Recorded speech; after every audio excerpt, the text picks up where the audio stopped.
भरपूर नांदेड, पुणे, मुंबई, हैदराबाद पूर्ण दवाखाने दाखवले. बर.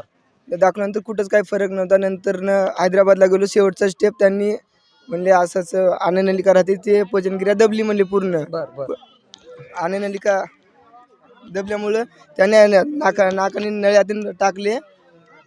नाकाने नळ्यातून टाकल्यानंतर म्हणले 15 दिवसाच्या नंतर न्या म्हणले. बर बर कारण की रावी माझं आजूळ होतं. आजूळला माझी इथं बाळूमामाची पालखी आली होती. नंतर पालखीवर आलो. नंतर कारभारीची भेट घेतलो. कारभारी असाच प्रॉब्लेम आहे म्हणलो आपलं.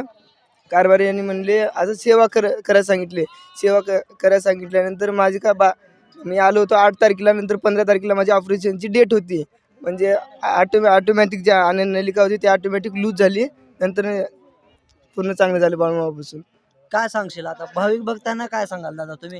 आता हे चाकूर तालुक्यातले जेवढे भाविक भक्त आहेत त्यांना तुम्ही काय निरोप द्याल? बाळूमामा विषयी काय निरोप द्याल? निरोप म्हणजे कसं आहे, मेंढ्याची आम्ही माहिती देतो. हे श्री संत सद्गुरू बाळूमामाचे जे मेंढे आहेत, जे आंधळे किंवा लंगडे, जे कुणाची बी कसलीही अडचण असू द्या, त्या अडचणी संपूर्ण भक्ताच्या अडचणी बाळूमामा दूर केल्याशिवाय राहत नाहीत. असे बाळूमामाचं कार्य. चाकूर तालुक्यातल्या भक्तांना येण्यासाठी काय निरोप देणार का तुम्ही? येण्यासाठी निरोप. प्रत्येक पंधरवाडी एकादशीच्या दुसऱ्या दिवशी कन्याचा महाप्रसाद असते.